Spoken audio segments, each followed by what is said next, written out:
Hola, ¿qué tal? Buenas noches. Buenas noches. Buenas noches, profesora. Buenas noches a ambos. Pues nuevamente recibiéndolos en una sesión clase más de Derecho Civil 1 y Garantías Individuales y Sociales. Pues como ya es un poquito nuestra costumbre, vamos a iniciar el primer término, en un primer tiempo, pues con los temas de garantías individuales y atendiendo a que también pues ya en plataforma actualice un poquito las actividades que tenemos pues, para elaborar pues semana con semana, tomando en consideración que pues así como es una clase a la semana que involucramos dos asignaturas, asimismo pues es una clase, perdón, una actividad o una tarea por semana, alternando evidentemente pues las asignaturas para que no sea tan pesado para ustedes, pero que evidentemente pues eh, sea eh, obviamente pues una herramienta de evaluación, pero sobre todo de aprendizaje, ¿no? Que es lo que se trata. Entonces, bueno, pues les voy a compartir un documento, este, que vamos a analizar el día de hoy, que es relativo evidentemente a lo que hemos estado revisando pues, con anterioridad, pero este documento pues es emitido, hay cierta información que es emitida evidentemente pues por autoridades, por asociaciones civiles, por instituciones. Evidentemente hay mucho material en materia de derechos humanos y asimismo de garantías individuales. Sin embargo, bueno, pues no es tanto la información, sino es analizarla, comprenderla y sobre todo, pues velar que se aplique, ¿no? Eso es más, todavía más importante, pero aún así la información, bueno, pues es vital, ¿no? Para saber, precisamente para tener ese acceso a los derechos, pues hay que estar informados. Entonces, pues nosotros vamos a estar analizando qué tipo de. Evidentemente revisamos hace unas clases un catálogo de derechos que tenemos acorde a lo que emitía la Comisión Nacional de los Derechos Humanos, la CNDH, este, y bueno, atendiendo a esos derechos fundamentales, también les comenté pues que existe un grupo o una familia, evidentemente pues protectora, en este caso la clasificación de las garantías. Entonces pues la Constitución, ya que es garantista de los derechos humanos y los derechos fundamentales, que también ya conocemos su, pues, su diferencia y también su punto de encuentro, ¿no? Entre ambos términos. Una vez pues que ya analizamos esa parte, es importante pues saber que cada uno de estos derechos humanos o derechos fundamentales que vienen en ese catálogo, también los que vienen reconocidos en los tratados internacionales, en los que México, por ejemplo, es parte y en los que aún sin ser parte, bueno, pues son reconocidos por organismos o sujetos del derecho internacional. Entonces, en ese sentido y en ese orden de ideas, pues entonces cada uno de estos derechos que atiende a la protección, evidentemente, pues de lo que cobije tal derecho a la libertad de expresión, por ejemplo, a la vida, ¿no? Que son los derechos, pues básicamente los derechos base para un ser humano y atendiendo pues a todos los demás derechos que tienen eh, pues que tenemos, ¿no? Por el simple hecho de ser personas o ser seres humanos. Ahora, y que no se pierden por absolutamente nada, se pueden llegar a restringir bajo ciertos términos, ¿no? Por ejemplo, el derecho a la libertad o al libre tránsito, evidentemente pues tenemos también una codificación pues penal, ¿no? Que pues ahí tiene sanciones, pero sanciones que no atentan ni contra la vida y pues se supone que tampoco contra la dignidad humana, ¿no? Que también es un derecho humano, sino que solamente pues dando un proceso en el cual se es declarado pues con una serie de pruebas culpable y mediante un proceso en el cual pues existe otra garantía de audiencia, entonces existe una serie de derechos que se tienen que proteger, existe una serie de herramientas que jurídicas e instituciones, servidores públicos, que podemos materializar atendiendo pues a un proceso o accediendo, solicitando, peticionando también un derecho a la autoridad pues para que se haga efectivo. Y en su caso, bueno, pues también las leyes tienen que ser protectoras, así como las instituciones públicas o de orden público, pues tienen que, es una de sus obligaciones, ¿no? Como servidores públicos. Em, Velar porque se protejan los derechos humanos. Entonces, esto a través pues, de una figura que son las garantías individuales. Esta figura de garantías individuales hemos también platicado pues que se tiene una subdivisión o una clasificación también importante, garantías de libertad, garantías de seguridad jurídica, y bueno, si atendemos a la naturaleza de lo que estamos hablando y buscamos nuestro catálogo de derechos, bueno, pues entonces hay que empezar a clasificar, ¿no? ¿Qué derecho está tutelado por qué garantía? Entonces, esto es básicamente y a grandes rasgos por lo que es la asignatura de garantías individuales. Pero bajo este documento que también van a ustedes a tener a su disposición, independientemente pues de las actividades que vayamos generando, pues que para ir generando una actividad del análisis, por ejemplo, de un documento que vimos en sesión clase, pues va a ir conjuntamente o en el apartado de recursos, ustedes saben que también hay que estar de repente atentos a ese apartado, o sencillamente pues en las lecciones o directamente donde viene la actividad, viene cargado el archivo, si es que se necesita para una actividad. Si es una investigación, bueno, pues este archivo es información complementaria y no pasa absolutamente nada, eh, pues de repente con tratar de ubicarlo, ¿no? Bueno, pues tenemos este archivo que fue elaborado por el Instituto Nacional de Desarrollo Social, INDESOL, y evidentemente pues también una cuestión aquí importante que una asociación protectora de fortalecimiento, un momentito, aquí viene la presentación, objetivo, índices, pero mm, mm, ah, evidentemente pues también tiene pues, una especie de colaboración eh, con el Fondo Jurica y la Mujer Mexicana en el Sector Rural, Asociación Civil. Recordando que esto justamente significa ACE, Asociación Civil. La diferencia entre una asociación de una sociedad civil, porque también lo hemos escuchado, es precisamente que las asociaciones, aquí es un claro ejemplo, pues tienen la finalidad o su objeto social no es ni económico ni lucrativo. Entonces, por eso se desprende totalmente de una sociedad mercantil y, bueno, en este caso las sociedades civiles sí tienen pues un objeto económico, ¿no? Ya sea brindar un servicio, etcétera. Por ejemplo, el servicio educativo, ¿no? Que son las instituciones privadas. Pero las asociaciones civiles tienen la finalidad altruista, ¿no? Entonces, pues no tiene ningún tipo de finalidad de lucro, aunque también para subsistir, como todo, se necesita pues de repente donaciones, fondos, etcétera, pero su fin es distinto. En este caso, pues es una asociación mexicana específicamente que está integrado, que protege al sector femenino y también en una actividad económica rural, ¿no? Una actividad social también que se desempeñen en una zona rural, ¿no? Entonces, esto sabiendo que son de por sí, bueno, actualmente ya estamos creo que avanzando en ese tema, la mujer tiene pues por ahí ciertas vulnerabilidades en cuanto a eh, pues ciertos derechos que poco a poco a través de proceso histórico, procesos sociales, movimientos y entre otras circunstancias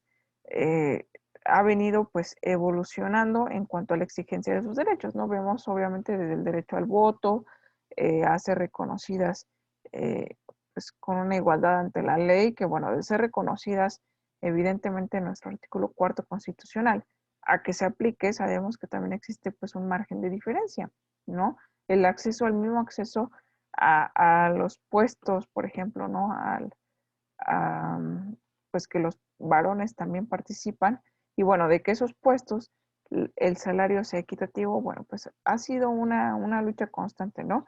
A través también de movimientos feministas nacionales, internacionales, bueno, todo este movimiento, digo, al final sigue siendo, inclusive pues hay un delito, ¿no? En particular que se denomina feminicidio, ¿no? Entonces, un delito pues de odio y misoginia precisamente para con la mujer. Entonces, atendiendo a un sector vulnerable, yo considero que va siendo cada vez menos vulnerable por la fuerza que ha venido tomando, por también las herramientas, las asociaciones protectoras, etcétera, inclusive pues, las leyes que ya están cambiando también, se ha sido pues progresivo este avance. Más pues el sector rural, que también hay poco acceso a la educación, a la información, a cierta cultura, pues yo creo que general que debemos tener todos los seres humanos en relación a nuestros propios derechos. Entonces, hay personas que ni siquiera, bueno, al saber, ni siquiera conocen, ¿no? A lo mejor la totalidad de sus derechos y aunque las lleguen pues a conocer, desconocemos cómo poderlo ejercitar o cómo defendernos o cómo activar precisamente esas herramientas de defensa que tenemos, pues cuando se nos es vulnerado algún tipo de derecho. Entonces, pues bueno, aquí tenemos esta pequeña diferencia que no quería ser omisa en poderlo, eh, pues compartir con ustedes. Y bueno, de forma rápida, aquí en el índice temático viene muy, creo que también, pues muy sencillo, muy digerible para nosotros. Garantías individuales, como pues un tema pues, principal, la función de las garantías individuales, hay que reconocer que vamos a ser progresistas en cambiar o en saber por qué la evolución a garantías constitucionales, de por qué derechos humanos, eh, y bueno, esta jerarquía, esta progresividad que ha venido teniendo, inclusive pues hasta el tema del juicio de amparo, ¿no? Que lo vamos a tocar de forma muy breve, no de fondo, pero sí como una herramienta protectora pues de los derechos humanos, porque sí es una de las principales herramientas que nuestra Constitución pues nos otorgan a todos los gobernados, a toda persona, a todo ciudadano para interponer en caso de una violación a un derecho fundamental. La clasificación de las garantías individuales, que también las hemos venido anunciando, y aquí viene garantía de igualdad, garantía de libertad, garantía de propiedad, de seguridad jurídica, una pequeña conclusión y una bibliografía también de dónde se está obteniendo o de dónde pues se realizó esta presentación, ¿no?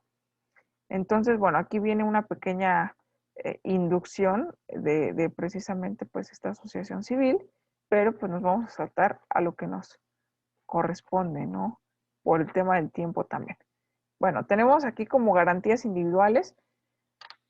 Hemos venido definiendo, creo yo, bastante a lo que son las garantías, ¿no? Conceptos, evidentemente, pues, de distintos autores o instituciones gubernamentales que se dieron anteriormente y que actualmente, pues, también tenemos reconocida como, por ejemplo, la CNDH, este, y que nos hemos formado ya una idea más integral porque aterrizando pues distintas concepciones de lo que son las garantías individuales, pues ya tenemos mucha mayor información, que es lo que busco pues plasmar principalmente en ustedes, ¿no? Que esa información sea pues complementaria y que nosotros mismos, porque tenemos esa capacidad intelectual de poder formar un concepto amplio, obviamente pues tomando, no nos casemos con un solo concepto, somos tan pues legalistas, ¿no? Lo que dice este autor es lo que es correcto, sino que tengamos una experiencia pues más profunda, más integral y que podamos evidentemente también evolucionar los mismos conceptos, ¿no? Entonces, aterrizando que anteriormente precisamente, inclusive pues se denominaba mucho garantías individuales y sociales y hoy hay principios progresistas, entonces todo va cambiando, todo va mejorando en razón a proteger mejor precisamente pues a los seres humanos que habitamos, ¿no? Incluso ya ni tanto a los seres humanos y también al entorno, ¿no? Natural que tenemos, ¿no? Eh, y que es necesario para habitar y subsistir. Que al final, bueno, pues sigue siendo un beneficio para los seres humanos. El respeto, pues, por ejemplo, un derecho ecológico, pues los derechos de las mascotas, tal vez eh, eh, pues todavía extensible a otros seres vivos, peligro de extinción, aunque propiamente pues no sean considerados como animales domésticos, etcétera, ¿no? Que al final pues creo que tiene ciertas ventajas para nosotros, la protección al medio ambiente de forma general, pues constituye pues un beneficio propio.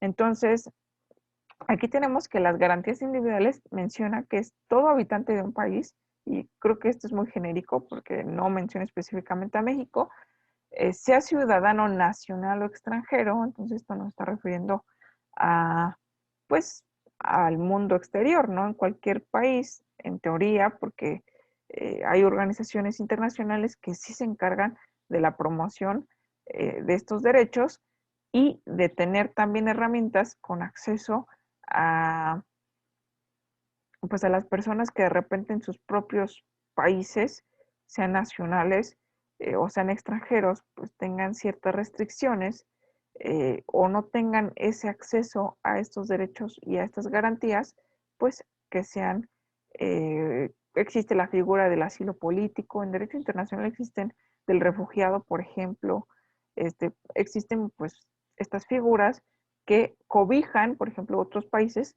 a cualquier persona, ¿no? Sea nacional o sea extranjero.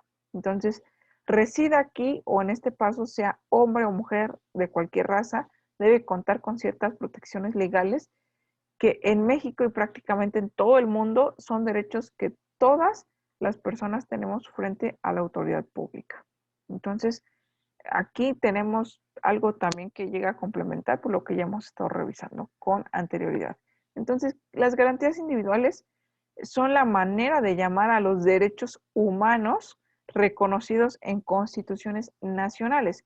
Quiere decir que a través de su reconocimiento, no de su otorgamiento, sino de su reconocimiento en el texto constitucional, los derechos están garantizados. Entonces, al ser la máxima ley, si ahí vienen plasmados, tomando en consideración que son derechos fundamentales porque se encuentran fundados en una ley. Y pues en qué ley, ¿no? En la máxima ley, que es una constitución pues federal, que también sabemos que existen las constituciones locales. Por ejemplo, en el Estado mexicano pues tenemos constituciones locales, leyes federales y bueno, pues una jerarquía también legal, pero que pues que en la máxima ley vengan estas protecciones, de alguna manera pues nos indica que está garantizado pues el acceso a esos derechos. Las fuentes de las garantías individuales son la Constitución Política de los Estados Unidos Mexicanos, las leyes secundarias, que son las leyes que emanan de la Constitución Política, los tratados internacionales, que hay que recordar que también en la misma Constitución prevé que van a estar pues en el mismo rango que la propia Constitución, tomando en consideración el análisis que ya hicimos en clases anteriores de la soberanía nacional, pero que ningún tratado se firma, pues si es que va contrario a la Constitución. Entonces, pues de alguna manera adquieren ese rango al nivel de la Constitución, ¿no? Como tal, como si estuviéramos citando un artículo constitucional. Y que las autoridades están obligadas a observar, a respetar y a promover estos derechos y estas garantías. Bueno, los tratados internacionales y las constituciones que de cada estado de la República, que son las locales que veníamos mencionando. Ahora, la función de las garantías individuales. ¿Cuál es esta función? Bueno, pues aquí tenemos que la función primordial de las garantías individuales es la de establecer el mínimo de derechos que debe disfrutar la persona, las condiciones y las medidas para asegurar su respeto y pacífico goce. Es un instrumento que limita a las autoridades para asegurar los principios de convivencia social y la constitucionalidad de las leyes y de los actos de autoridad, porque hay que recordar que obviamente, eh, pues sí, hay que tener en consideración que las autoridades pues deben ser garantes de estos derechos humanos, pero también que existen pues arbitrariedades y abusos de autoridad, ¿no? Que son estos los llamados actos de autoridad, que bueno, las herramientas para que atacan a los actos de autoridad, pues también son de alguna manera protectoras a estos derechos, ¿no? De que pues viene otra institución a nivel a lo mejor federal o de un rango más elevado que sanciona a las autoridades o a los servidores públicos que inobservaron o actuaron de forma arbitraria. Bueno, aquí hay una herramienta que también vamos a ir analizando a lo largo de nuestra, y qué bueno que la se mencione, que la tocamos en este punto. Creo que la Declaración Universal de los Derechos Humanos, pues es una herramienta que vamos a resumir y analizar a la medida de lo que podamos a comentar en las sesiones clase que tengamos. Lo que no sabemos que es complementario con las actividades que vamos a ir teniendo en la plataforma, pues para llegar a puntos de sinergia entre la Constitución Política de los Estados Unidos Mexicanos y la Declaración Universal de los Derechos Humanos, esta progresividad a lo largo o a través del tiempo, en lo cual pues nos hemos enfocado a, pues, a una mejor protección al ser humano. Ahora, las garantías, ¿cómo son clasificadas? Pues rápidamente, garantías de igualdad, garantías de libertad, garantías de propiedad, garantías de seguridad jurídica. Principalmente son esas cuatro. Hay otros autores, y a ver si también lo podemos revisar más adelante, pues que tienen más clasificación o, por decirlo, subclasificación dentro de estas propias garantías, que también poco a poco vamos a ir comprendiendo los puntos de vista de diversos autores. Lo que les comento, no casarnos con una sola eh, idea, ¿no? Que solamente existen cuatro tipos de garantías, de propiedad, de igualdad, seguridad jurídica y libertad, y ya no hay más, sino que pues hay que atender a la necesidad, a la naturaleza del propio derecho, ¿sale? Y obviamente pues de la protección que estas garantías nos brinden. Ahora, iniciamos con la garantía de igualdad. De forma breve y rápida, creo que está también sencillo, como lo pueden observar. Estas garantías tienen el objeto de evitar privilegios injustificados y colocar a todos los gobernados en una misma situación frente a la ley. La igualdad jurídica consiste en evitar las distinciones que se hagan por raza, sexo, edad, religión, profesión, posición económica, entre otras características. Presentamos de manera breve la finalidad de cada artículo, que principalmente el artículo primero pues es el que nos lleva y es muy protector y muy garante, y creo que creo que clasifica en las cuatro especies de garantías que aquí se describen. Todo individuo gozará de las garantías, que ese es en resumen el artículo primero, que es goce para todo individuo de las garantías que otorga la Constitución. Evidentemente ya darle lectura implica pues un poquito de más análisis, sí, más profundo, yo creo que más significativo, pero pues que nos va a llevar un poquito más tiempo. El artículo segundo del apartado B, la igualdad para las comunidades indígenas y eliminación de la discriminación. De alguna manera, seguimos tocando esta garantía de igualdad, ¿no? El artículo cuarto, ¿no? El que mencioné hace un ratito, hombres, mujeres. Hombre y mujer iguales ante la ley, ¿no? Sin distinción de sexo.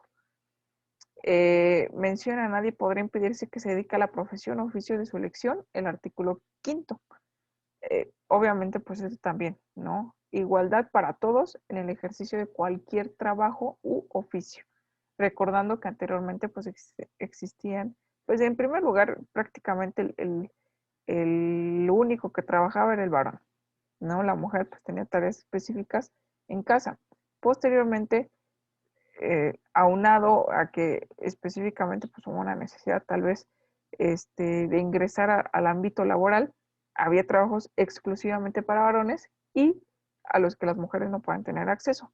Entonces, bueno, este artículo cuarto y quinto, pues nos viene a dar esta protección aunado con el primero. Entonces, cada artículo va correlacionado y tomando fuerza unos con otros. Hasta aquí, ¿tenemos alguna duda, comentario, aportación? ¿O todo va quedando claro? Todo claro. Ok, muy bien. Entonces ya casi para terminar, para entrar también a un análisis que nos resta de derecho civil. El artículo 12, prohibición de títulos nobiliarios o prerrogativas u honores hereditarios. Evidentemente, pues eso hace privilegiados a ciertas personas, ¿no? Que está prohibido en México, y precisamente por eso, además de que nos formamos en una república democrática, pues no tenemos ese tipo de gobierno. El artículo 13, la prohibición de fueros, deber de enjuiciamiento obligatorio, y la inexistencia de tribunales especiales. No todos nos tenemos que someter a los tribunales ya previamente establecidos con las normatividades previamente establecidas. Vámonos de forma rapidísima a la garantía de libertad, que se entiende por la capacidad del hombre para decidir por sí mismo sobre su vida, su persona, sus actos, sus relaciones, así como sus objetivos y metas por alcanzar. Tenemos las garantías de libertad, aseguran la capacidad jurídica. Hay que recordar que la capacidad jurídica se divide en capacidad de goce, capacidad de ejercicio, ¿no? La capacidad de ejercicio está limitada, por ejemplo, para los menores de edad, que la adquieren hasta la mayoría de edad. Y yo creo que progresivamente, ya, si hablamos un poquito de la actualidad, ya algunos menores de edad están teniendo derechos ya prácticamente introduciéndose a la vida adulta, por ejemplo, al trabajo, ¿no? De menores de edad. Eh, obviamente no hay trabajo de menores de edad, o está prohibido el trabajo a menores de 15 años, pero de 15 a prácticamente 17 años, pues ya se empieza a lo mejor el ejercicio del mundo laboral totalmente legal, totalmente regulado por la Ley Federal del Trabajo, pero que sí tiene pues ciertos candaditos específicos en los cuales pues el deber de estar estudiando, porque es también el acceso a la educación pues es un derecho humano y debe estar garantizado, entonces no se tiene que contraponer con un derecho, por ejemplo, a trabajar, ¿no? Entonces, no, los derechos no son prohibitivos entre sí, sino que son correlacionados y también atendiendo que no hay una capacidad de ejercicio plena, pero yo creo que sí ya de manera introductoria, pues empezar, ¿no? A decidir y me parece también oportuno, ¿no? Que, pues que existan estas posibilidades para que, pues al llegar a los 18 años y ya ahora sí tener mi capacidad de ejercicio al 100, pues prever, ¿no? Un poquito de lo que, pues de lo que a lo mejor a los 15, 16, depende cada situación, tuvimos o no la oportunidad de accesar a un trabajo, ¿no? Saber las condiciones laborales. Entonces, prácticamente, menciono, ¿no? Introducirnos a esta vida adulta, a esta vida profesional, obviamente, pues ya a tener acceso a, pues, al dinero, ¿no? De alguna manera, pues, labrado por nosotros mismos y lo que conllevan todas esas obligaciones, pero también una gama de derechos importante que ya implica nuestra decisión. Entonces, prácticamente las garantías de libertad, pues, se abocan a la protección de esas decisiones libres, ¿no? Entonces, los artículos que están relacionados, el primero, donde prohíbe la esclavitud, eh, ya dije, el primero también es protector, ¿no? A la garantía que revisamos de anterior, de igualdad, entonces a la de libertad, por eso decía, el artículo primero prácticamente está relacionado pues con todas las garantías protectoras, al menos estas cuatro, ¿no? Eh, entonces prohíbe la esclavitud, la autodeterminación de los pueblos indígenas, les da ese respeto todavía, ¿no? Para que pues ellos sigan de alguna manera, no se pierdan estas raíces indígenas que tenemos, entonces pues un poquito de protección para ellos, ¿no? En sus propias leyes, ellos llevan sus propias, digamos que a lo mejor juicios, ¿no? Ahí sí se le permite, ¿no? De alguna manera, pues que sigan estas tradiciones, mientras no se vulnere, pues, los derechos de la comunidad o de alguno de los seres de la comunidad indígena. La libertad de educación, al artículo tercero. Libertad de procreación, artículo cuarto. Libertad de trabajo, artículo quinto. De la decisión que precisamente estábamos mencionando, toda persona tiene derecho a decidir de alguna manera, conlleva una libertad y hay que ir hilando estos derechos y estas protecciones, ¿no? ¿Derecho a qué? Entonces me da una garantía precisamente a algo en específico. Y bueno, pues ya prácticamente pues el tiempo me comió un poquito. La próxima sesión clase aterrizamos a las siguientes garantías. Concluimos con la garantía de libertad y aterrizamos a la de propiedad y seguridad jurídica de este propio archivo. Y bueno, pues también no dejen juntar sus actividades, por eso hasta el momento van 3 en la plataforma, pero recuerden que pues el número de clases que hemos tenido, si es la clase séptima octava, no recuerdo si es la séptima octava, pero pues hay la cantidad de tareas que tenemos en plataforma, ¿no? Bueno, entonces voy a detener este archivo mientras doy espacio para que me indiquen si existe alguna pregunta sobre lo que acabamos de revisar o ya podemos concluir y pasar al archivo que les voy a compartir de Derecho Civil. ¿Dudas? No, mis ninguna. Ok, muy bien. Entonces, bueno, atendiendo a que la clase pasada en Derecho Civil 1 me quedé, porque sí, de repente, pues al pasar una semana es un poquito complicado, ¿no? Saber o continuar propiamente en el punto donde nos quedamos, pero estábamos analizando, eh, pues, la importancia de poder distinguir entre ciertas figuras jurídicas que aparecen en nuestra legislación civil. ¿A qué figuras me refiero? Específicamente me estaba refiriendo al derecho de posesión, ¿sale?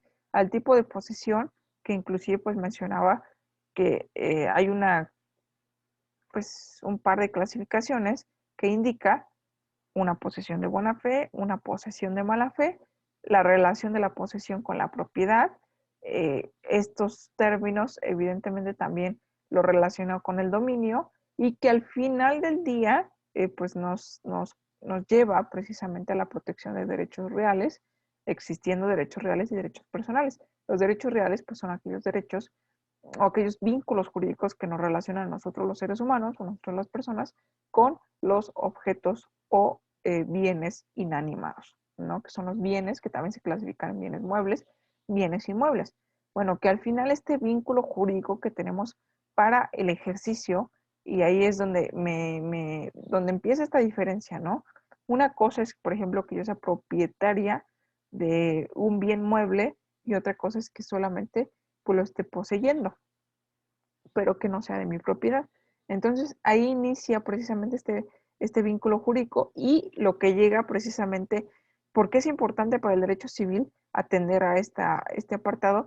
Pues porque vienen consecuencias jurídicas que es necesario regularlas, ¿no? Entonces, de esta serie de protecciones que se ven en derecho civil, uno, vamos a empezarlas también a ligar con temas que van a ir viendo ustedes, si no en Derecho Civil 2, 3 o 4, y que se aterrizan a un derecho procesal civil, porque de alguna manera sí viene hilado o secuenciado esta parte, porque si no entendí, pues, qué es la posesión positiva, la posesión de buena fe, eh, la posesión de mala fe, de alguna manera, para accionar, que ya es una acción, el derecho de acción es poner en movimiento al órgano judicial, pues para hacer valer un derecho. Entonces, si yo no tengo claro la relación o el vínculo jurídico que yo guardo para con un bien mueble o inmueble, va a ser complicado que pueda aterrizar correctamente el derecho a accionar que yo tengo, es decir, ya en un proceso,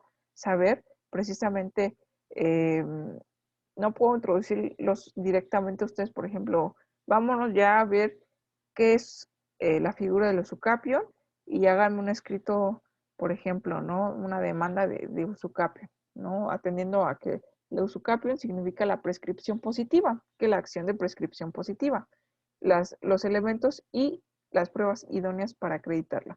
Y esto es más procesal, pero en realidad este documento, esta herramienta, va ligado a que pues tenemos que entender de fondo la posesión, la propiedad, el dominio, manejarlos, dominar estos conceptos, estas figuras, ¿para qué?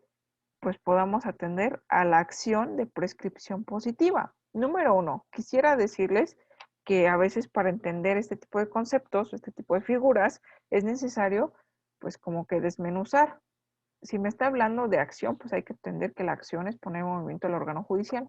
Ok, ese es mi derecho de accionar. Ahora, ¿accionar qué? Menciona prescripción positiva, desmenuzándolo un poquito, atendiendo a la palabra prescripción. ¿Qué es la prescripción? La prescripción es la pérdida o adquisición de un derecho o pues sí, de un derecho prácticamente, ¿no?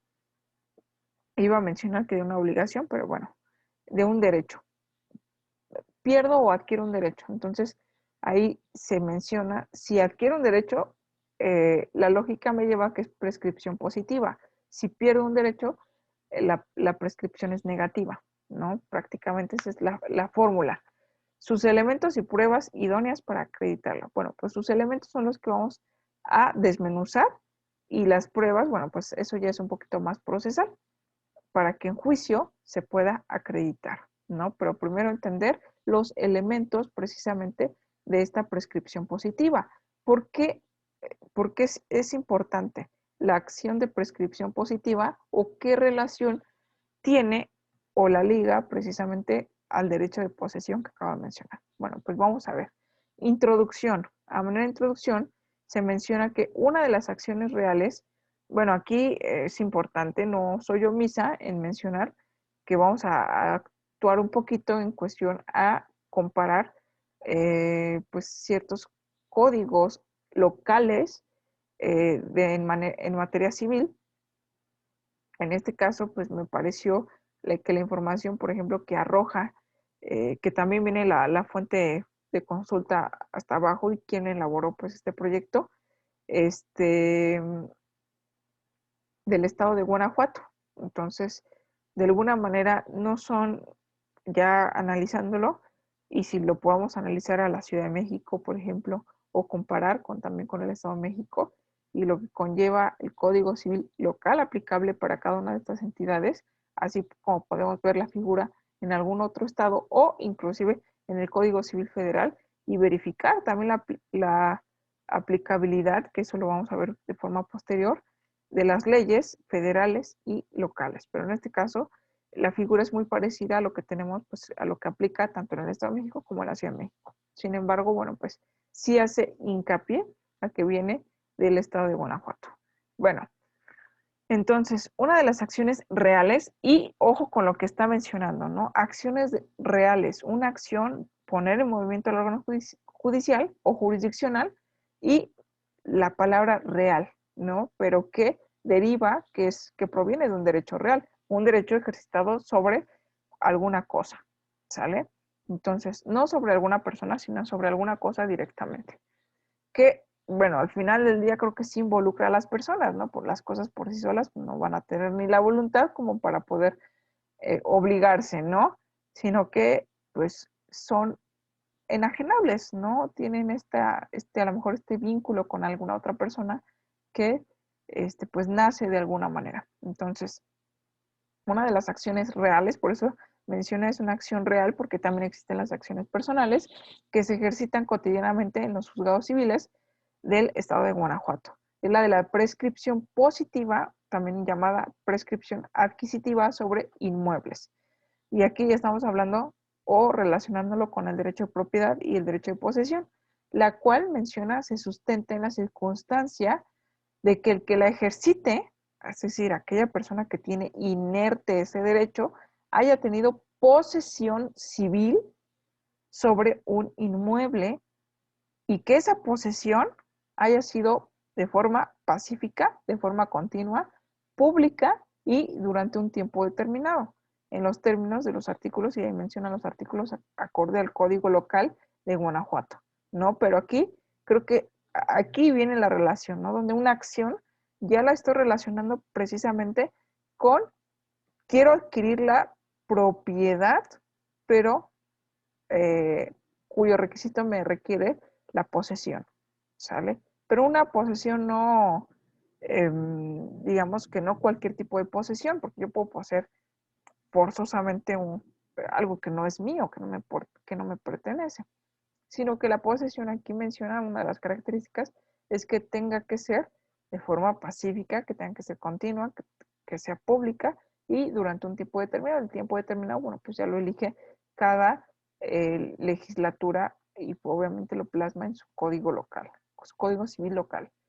Al respecto de esto, el artículo 1252 del Código Civil para el Estado de Guanajuato dispone que el que hubiere poseído bienes inmuebles durante el tiempo y con las condiciones exigidas por el cuerpo normativo de referencia para adquirirlos por prescripción, en este caso no menciona tal cual porque a veces la ley no es tan clara, pero hay que entenderlo de esta manera. La prescripción tiene que ser positiva porque lo vas a adquirir, entonces es un derecho que estás adquiriendo por el simple paso del tiempo. Entonces, por el simple paso del tiempo, podrá promover un juicio en contra de quien aparezca como propietario de esos bienes en el registro público de la propiedad.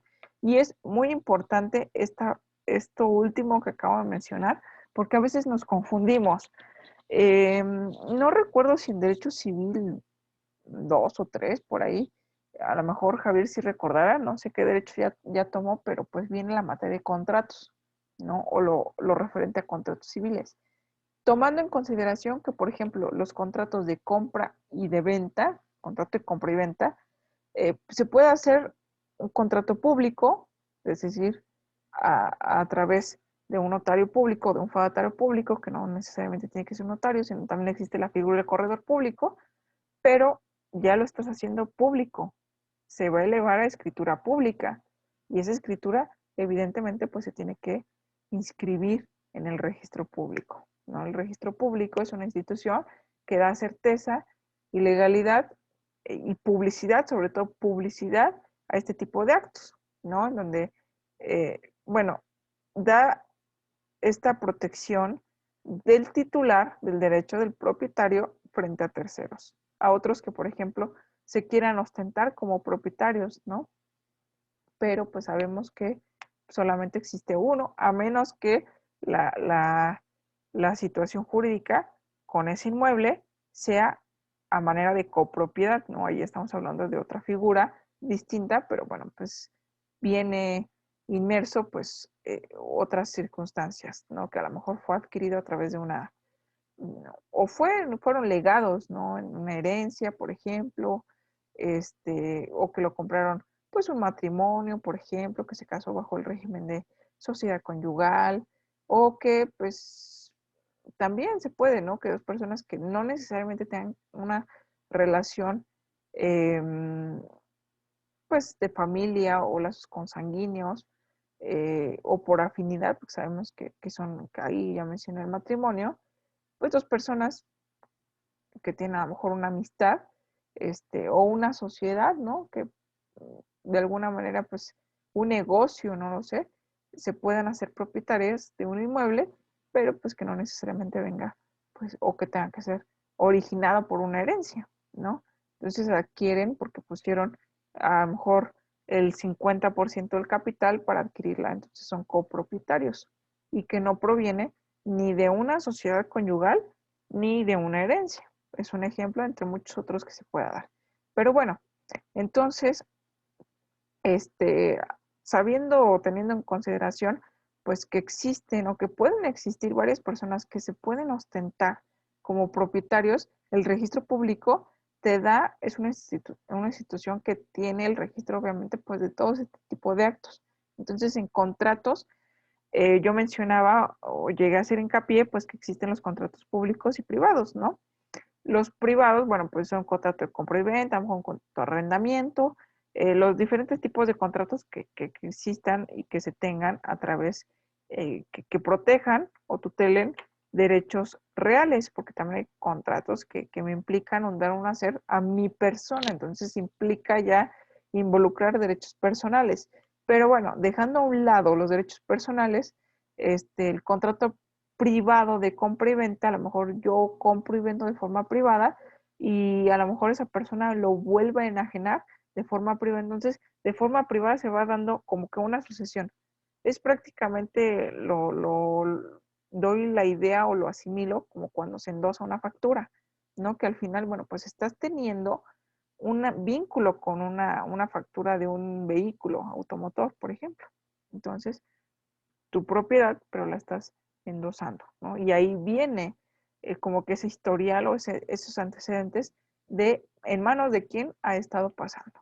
Entonces, algo creo que similar pasa con los contratos privados, pero lo peligroso a veces de los contratos privados es que, por ejemplo, hay personas que no gozan de buenas intenciones, ¿no? Y que pues eh, están pues muy propensas a fraguar pues un fraude, ¿no?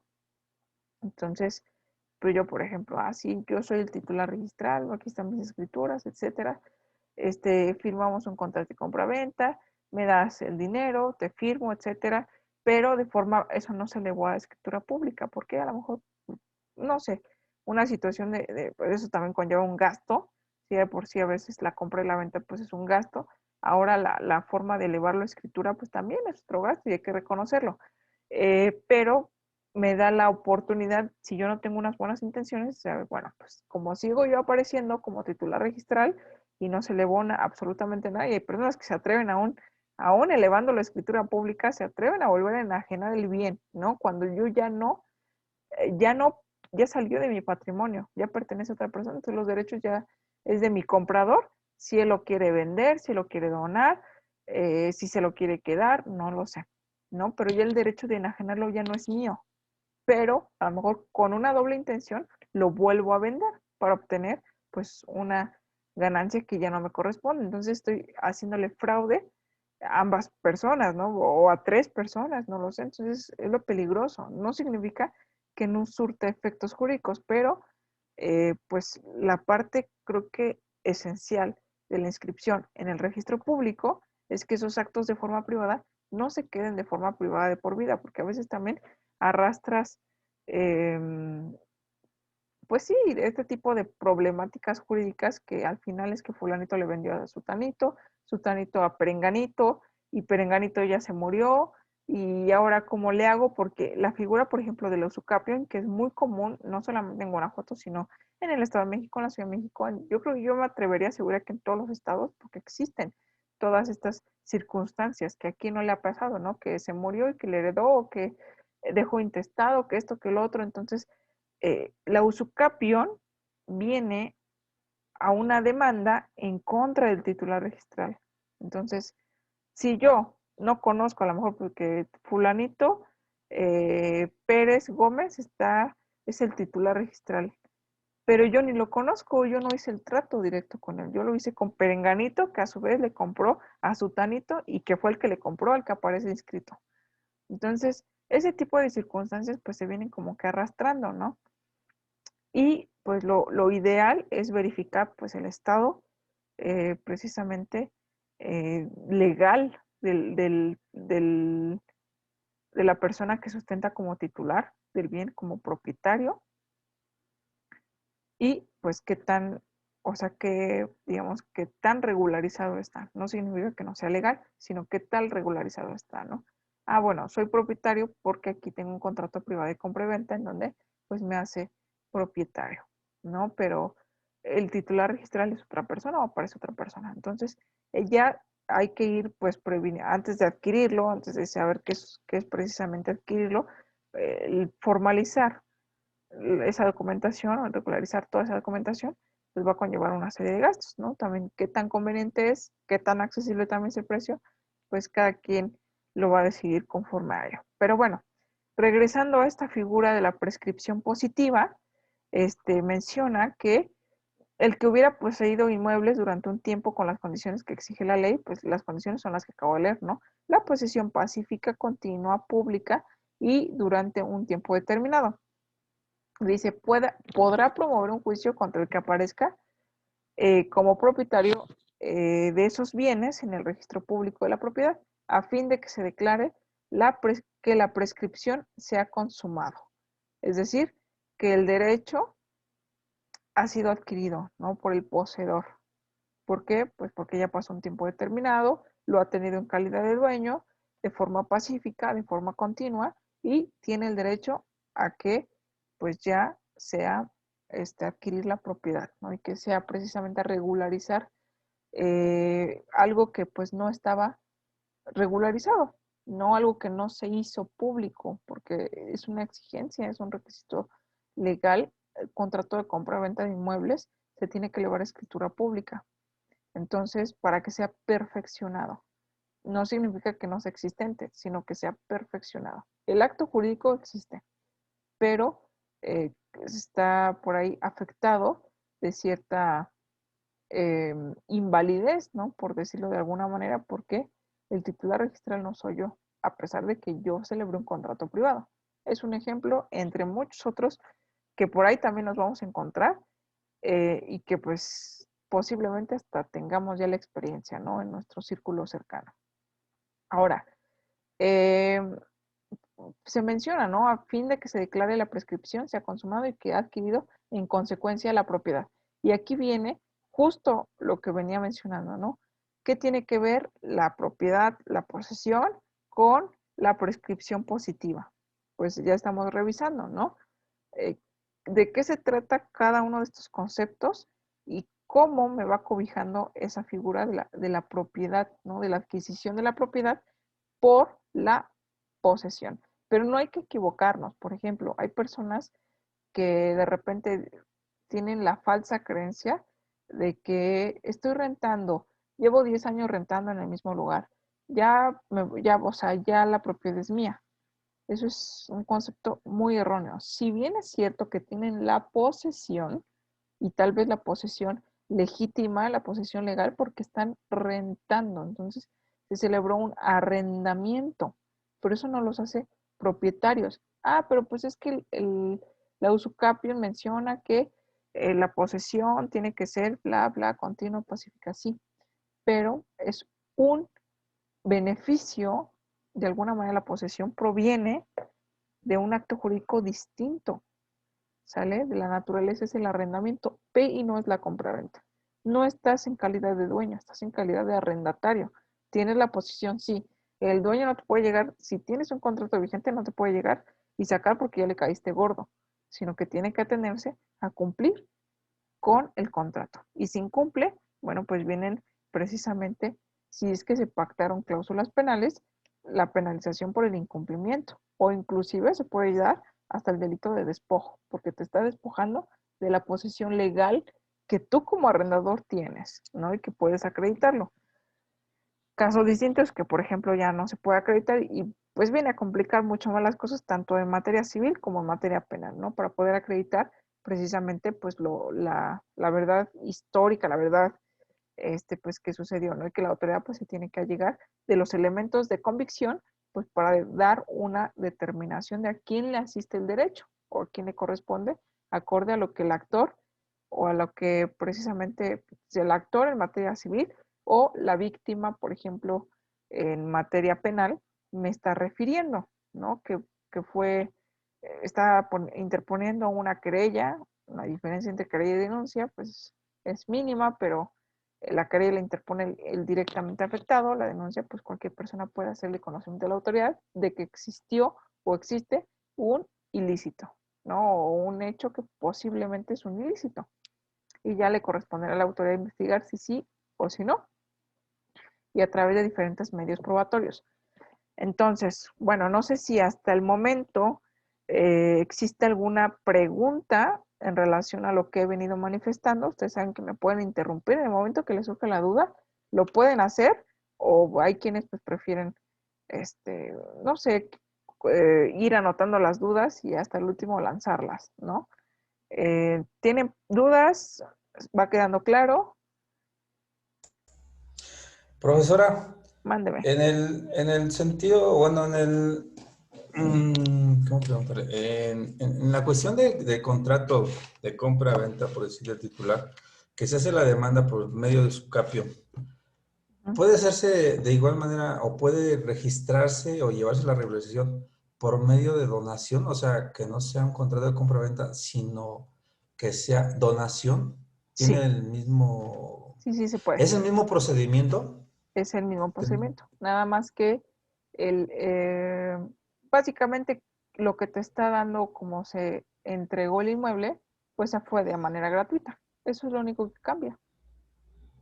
Pero mientras cumpla los Ok. requisitos que obviamente pues que la voluntad, o sea, que todo sea, obviamente pues de una compraventa, pues es un acuerdo de voluntad, es una donación prácticamente, está como una, obviamente pues una voluntad unilateral, pero ¿qué pasa si el donatario no lo quiere recibir? Pues no está obligado tampoco lo puede repudiar, ¿no? Así como una herencia se puede repudiar, pero pues si hay voluntad de las partes, el juicio se puede llevar de la misma manera. ¿Por qué? Porque de alguna manera la propiedad la adquirió no a través de la compraventa, sino a través, es decir, no de una contraprestación económica, sino fue de forma o a título gratuito, pero al final del día está teniendo o está adquiriendo la propiedad. Así es que es lo mismo. Ah, ok, bueno, esa era mi duda. Gracias. No, de nada. Bueno, pues una excelente duda, porque realmente sí a veces nos saltan estas cuestiones, ¿no? Porque pudiera ser que existiera otra figura distinta y que, bueno, la verdad es que las maneras para adquirir la propiedad, bueno, pues pueden ser varias, ¿no? La cuestión inmobiliaria cobija una serie de circunstancias muy interesantes que cobijan muchos términos jurídicos, muchas figuras jurídicas y muchas acciones que al final del día se pueden hacer, porque, bueno, también, déjenme les comento, y no los quiero hacer pelotas, pero esto ya nada más como un comentario final, pues no solamente el usucapión es la forma de adquirir una propiedad, sino también a lo mejor puedo iniciar una acción, igual, firme un contrato de compra y venta privado o igual de donación, ¿no? Posiblemente, y ahora quiero elevarlo a escritura pública, necesito escribirlo en el registro público por la serie de cuestiones que ya acabo de mencionar, este, y pues dentro del contrato a lo mejor había una cláusula donde se pactó, donde el vendedor se comprometió a firmar la escritura pública en el momento pues que fuera oportuno, ¿no? Y obviamente pues yendo ante esa, pues ante esa circunstancia, atendiendo esa cláusula en donde se obligaron a eso, precisamente, pues existe la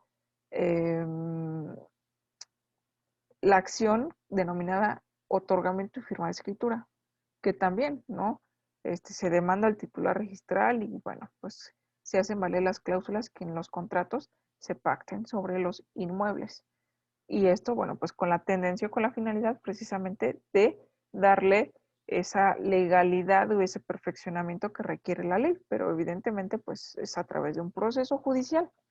Entonces, bueno, ya eso como conclusión, si de todas maneras surgen más dudas, pues anótenlas, la próxima sesión clase, pues la podemos abordar, podemos, justamente para eso es estas clases medio en vivo, ¿no? Pues para resolver ese tipo de dudas, ¿no? Les agradezco mucho su asistencia, su participación. Les deseo una excelente noche y nos estamos viendo la próxima semana. Cuídense mucho, que estén bien. Hasta luego, profesora. Buenas Hasta noches. luego, Miss. Linda noche.